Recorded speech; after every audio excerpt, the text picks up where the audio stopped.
പെരുന്നാളൊക്കെ അല്ലേ വരുന്നത്, നമുക്ക് കുട്ടികൾക്കും എനിക്കൊക്കെ ഡ്രസ്സ് എടുക്കണ്ടേ? അടി നമുക്ക് എടുക്കാം. കട എടുക്കാണ്ടാവും. ഒരു മാസം കഴിഞ്ഞ മാസം 1-ാം തീയതി പൈസ എടുത്ത കഴിഞ്ഞില്ലേ? ഞാൻ ഉണ്ടായിരുന്നല്ലോ കഴിഞ്ഞ മാസത്തെ പൈസ. ഒരു ഹോസ്പിറ്റൽ കേസ് ഉണ്ട്, എൻ്റെ അടുത്ത് പൈസ ഒന്നുമില്ല. ഒരു 1000 ഉറുപ്പിക കട എടുക്കാണ്ടാവും. ഡ്രസ്സ് എടുത്ത് തന്നാൽ മതി, കുട്ടികൾക്കുള്ള ഡ്രസ്സ് എടുത്താൽ. ഞാൻ എനിക്ക് ഇൻഷാല്ല ഞാൻ വീട്ടിൽ കൊണ്ട് കടം വീട്ടിൽ കൊണ്ട്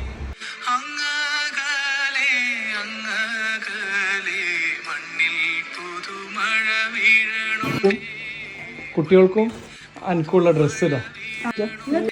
ഡ്രസ്സ് കുഴപ്പമില്ല, നമുക്ക് എനിക്ക് ഡ്രസ്സ് ഉണ്ടല്ലോ, നമ്മൾ കഴിഞ്ഞ പെരുന്നാൾക്ക് എടുത്ത ഡ്രസ്സ് ഉണ്ടല്ലോ, ഒക്കെ മതി. എന്തായാലും നിങ്ങൾ എടുത്തിട്ടില്ല, ഞാൻ നിങ്ങൾക്കൊരു സർപ്രൈസ് കൊടുക്കുന്നു. എന്റെ വക നിങ്ങൾക്കൊരു